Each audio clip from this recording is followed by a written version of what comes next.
masih bisa membuat kalian tegang, ya tegang saat kalian memainkannya sekarang. Sebagai penggerak industri game horor, Outlast mengusung gameplay yang jauh berbeda dengan game horor lain pada masanya.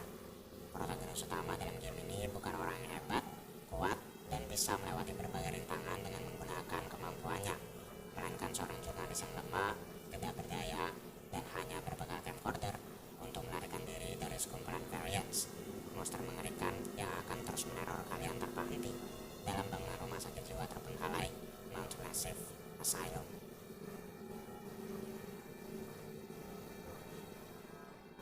Philip Morin, selaku co-founder dari Red Barrels, mengatakan bahwa Mount Massive Asylum memiliki sejarah yang panjang dan membingungkan. Tentunya sejarah panjang yang dimaksud ada kaitannya dengan para variants yang tampak seperti pasien gila dan tak terawat.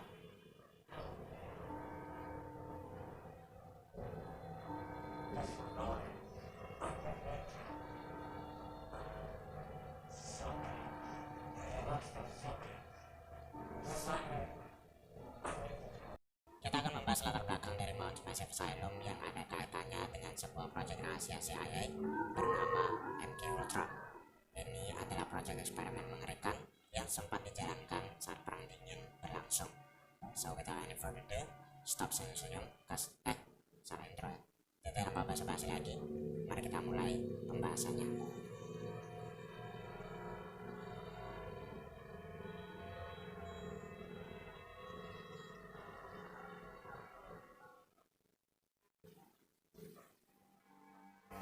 Pada tanggal 30 Agustus tahun 1949, warga Amerika digemparkan dengan sebuah berita. Uni Soviet memiliki bom atom. Berita ini sangat menggemparkan karena saat itu satu-satunya negara yang memiliki bom atom adalah Amerika. Seperti yang kalian ketahui, Amerika menjatuhkan bom atom pertama milik mereka ke Hiroshima pada tanggal 6 Agustus tahun 1945. Dan itu adalah kali pertamanya senjata nuklir digunakan dalam perang. Bagaimana bisa hanya dalam 4 tahun Uni Soviet memiliki bom atom mereka sendiri? Jawabannya adalah mata-mata. Sekali mata-mata menemukan blueprint dari bom atom, terciptalah bom atom. Hal inilah yang menjadi kekhawatiran besar saat itu. Dari sekian banyaknya penduduk Amerika, ada mata-mata yang bersembunyi di tengah-tengah mereka. Sebagai gambaran aja, kita akan sedikit mengulik tentang sebuah kasus pembunuhan pada tahun 1978 yang masih ada kaitannya dengan mata-mata. Kasus ini terjadi pada seorang pembangkang dari Bulgaria bernama Georgy Markov. Ia adalah seorang penulis novel sekaligus screenwriter dan playwright.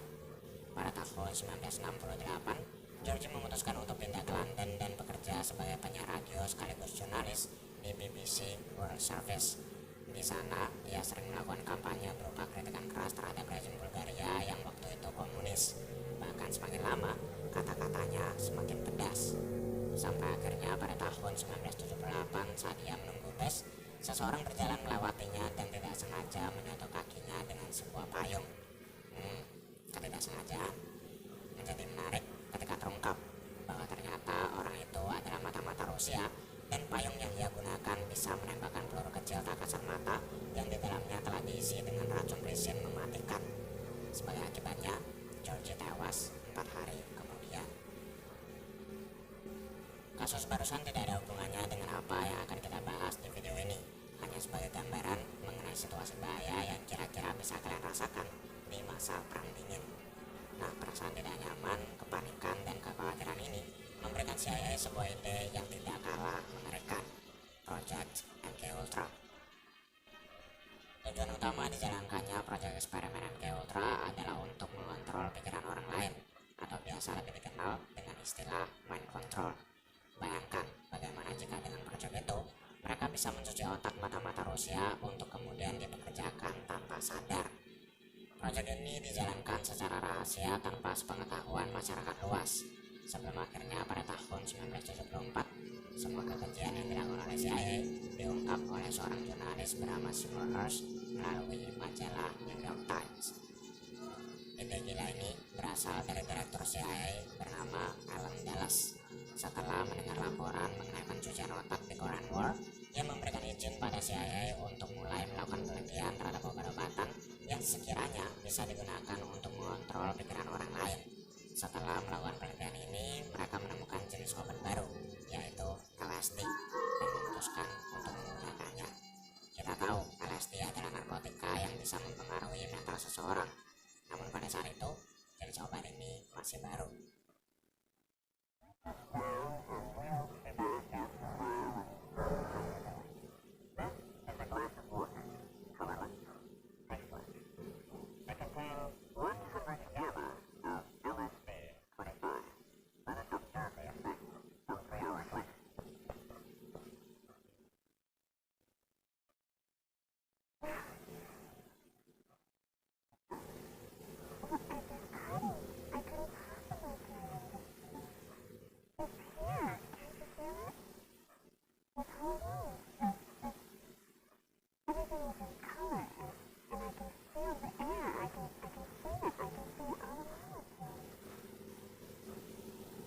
Salah satu tujuan eksperimen MK Ultra adalah untuk mengubah subjek eksperimen menjadi seorang pembunuh tanpa kesadaran penuh. Oleh karena itu, mereka melakukan beberapa eksperimen yang sangat keji, seperti berusaha mencuci otak seorang wanita untuk membunuh wanita lain yang sedang tertidur, memperdengarkan beberapa kalimat dalam kepala subjek agar bisa diperintahkan untuk menanam bom, dan masih banyak yang lainnya. Subjek eksperimen yang mereka gunakan diantaranya adalah sukarelawan, tentara, dan bahkan tahanan. Faktanya, salah satu tahanan terkemuka bernama James White Berger. Dia adalah bos dari sekelompok kriminal yang kemudian dipekerjakan sebagai FBI informant, juga menjadi sukarelawan dalam eksperimen ini. Setelah dijanjikan akan mendapatkan pengurangan masa tahanan, White mengaku bahwa selama eksperimen berlangsung, ia menjalani mimpi buruk yang sangat-sangat menyeramkan dalam kehidupannya. Darah bercucur keluar dari dinding, manusia berubah menjadi tengkorak, dan kamera berubah menjadi kepala anjing. Di saat itu, Whitey telah kehilangan kewarasannya. Bukan hanya di Amerika, eksperimen ini juga dilakukan di Kanada. Salah satu eksperimen tergila di sana dilakukan oleh seorang psikiater bernama Donald Ewan Cameron yang bekerja untuk CIA pada tahun 1957. Dr. Cameron menerapkan teknik psychic driving kepada para pasien dalam rumah sakit jiwa dengan kedok sesi terapi normal, berharap bisa menghapus ingatan mereka dan memprogram ulang kepribadian baru. Sampai pada tahun 1964, eksperimen ini terus berlangsung. Untuk menghapus ingatan para pasien, Dr. Cameron menggunakan elektroshock tingkat tinggi yang sangat intensif dan dilakukan secara berulang-ulang sampai tubuh pasien berhenti kejang. Setelah itu, untuk memprogram ulang kepribadian baru, ia memperdengarkan suara rekaman dalam helm yang telah dikunci di kepala pasien, berisi kalimat-kalimat sama yang diputar berulang-ulang kali selama berminggu-minggu tanpa henti. Dan untuk menghilangkan ingatan mereka mengenai eksperimen keji ini, pasien dibuat tidur selama 30-40 hari sampai ditemani oleh berbagai jenis obat-obatan. Ironisnya, dalam beberapa kasus, Dr. Cameron berhasil menghapus memori para pasien, dan beberapa di antaranya kembali bertingkah seperti anak kecil. Pada akhirnya, seluruh eksperimen ini berujung dengan kegagalan. Tidak ada satupun eksperimen yang berjalan sesuai rencana. Mereka tidak menemukan serum yang tepat untuk mengontrol pikiran manusia. Proyek MK Ultra kemudian dihentikan pada tahun 1973 dan diungkap ke publik oleh jurnalis Seymour Hersh 1 tahun setelahnya. Namun, masih banyak rahasia dan kejanggalan dalam kasus ini, karena seluruh dokumen terkait proyek MK Ultra telah dihancurkan pada tahun 1973. Itulah kenapa sampai sekarang masih banyak teori konspirasi yang bermunculan. Jadi, apa hubungannya dengan Game Outlast? Banyak dari kalian mungkin sudah sadar apa hubungan proyek MK Ultra dengan Game Outlast. Setelah mendengar kasus pasien rumah sakit jiwa yang dicuci otak dengan cara-cara keji seperti elektroshock, rekaman suara, obat LSD, dan cara keji lainnya, setidaknya dalam pikiran kalian sudah terbesit dengan para pasien dalam Mount Massive Asylum, yaitu Variants. Sebenarnya, Maureen, yaitu co-founder Barrels, sudah pernah mengatakan bahwa dalam proses pembuatan Game Outlast, lebih tepatnya setelah mereka telah memutuskan untuk menggunakan camcorder sebagai satu-satunya alat bertahan hidup, mereka mulai berpikir tentang bagaimana cara membuat para pasien dalam Mount Massive Asylum tampak mengerikan. Saat itulah, mereka mulai melakukan research pada proyek MK Ultra. Nah, oleh karena itu, dalam universe Outlast, Mount Massive Asylum dulunya digunakan sebagai tempat uji eksperimen MK Ultra. Informasi Informasi ini didapat dari event timeline dalam website Outlast Wiki Fandom yang memang cukup akurat, mengingat seluruh informasi yang ada di sana dikumpulkan langsung dari beberapa dokumen yang ada pada game. Hanya saja di sini diceritakan bahwa pada tahun 1971 MK Ultra sudah dihentikan. Padahal kenyataannya MK Ultra baru dihentikan pada tahun 1973.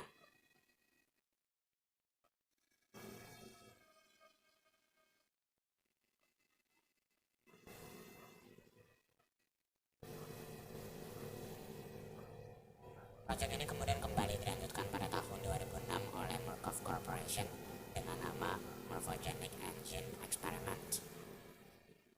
Proyek eksperimen ini terpampang dengan jelas di bagian prolog Outlast Whistleblower, di mana diceritakan bahwa Whelan Park, sang protagonis utama, tertangkap basah sedang membocorkan rahasia gelap mengenai eksperimen tersebut. Sebagai akibatnya, Park dijadikan salah satu subjek eksperimen dalam Morphogenic Engine bersama beberapa pasien lainnya. Morphogenic Engine sendiri sebenarnya didesain khusus untuk memberikan kemampuan pada para subjek agar bisa mengontrol partikel-partikel nano dalam kondisi lucid dream. Jadi, kesadaran subjek akan dipindahkan ke tahap lucid dream, dan saat subjek sedang diambang kegilaan, mereka bisa mengontrol partikel-partikel kecil atau partikel nano. Nah, partikel-partikel nano ini tidak lain adalah Walrider. Tujuan utama Murkoff ingin menciptakan Walrider adalah untuk menggunakannya sebagai senjata. Namun sebelum dimasukkan ke dalam Morphogenic Engine, subjek harus diberikan sebuah terapi khusus terlebih dahulu guna merusak kondisi mental mereka. Nah, terapi inilah yang diberikan pada Whelan Park. Jika terapi tersebut berhasil diselesaikan, maka Park akan berubah menjadi variant. Namun, di tengah proses terapi, Walrider keluar dan mengacaukan terapi tersebut, menjelaskan kenapa Park tidak berubah menjadi variant. Meskipun begitu, ia terkena efek sampingnya berupa halusinasi. Hal ini juga menjelaskan keberadaan Andy Blaskin, Richard Rieger, dan kawan-kawannya. Mereka adalah pasien yang telah berhasil melalui tahap terapi khusus, berarti kondisi mentalnya sudah rusak. Kalau begitu, kenapa mereka tidak bisa mengendalikan Walrider? Seperti kata Dr. Warnicki, pencipta Morphogenic Engine. Morphogenic Engine hanya bisa diaktifkan oleh subjek yang telah menyaksikan cukup kengerian. Berarti Richard Rieger dan kawan-kawannya belum menyaksikan cukup kengerian, sehingga mereka tidak bisa mengendalikan Walrider, atau dengan kata lain, proyek gagal. Lalu, siapa yang menggerakkan Walrider? Satu-satunya pasien yang berhasil melalui Morphogenic Engine eksperimen adalah Billy Hope. Kondisi mental Billy telah rusak, dan ia sudah berada di ambang kegilaan. Dengan kata lain, ia bisa mengaktifkan Morphogenic Engine dan bisa mengontrol Walrider. Jadi itulah seluruh pembahasan tentang proyek eksperimen MK Ultra yang menjadi dasar terciptanya game Outlast. Intinya, Red Bears mengambil inspirasi dari proyek MK Ultra dan bahkan memasukkannya sebagai salah satu sejarah dalam Mount Massive Asylum. Namun tentunya dimodifikasi sedemikian rupa hingga terciptalah musuh-musuh kesayangan kita. Sudah terjawab ya pernyataan Morin yang mengatakan bahwa Mount Massive Asylum memiliki sejarah yang panjang dan membingungkan. Terima kasih banyak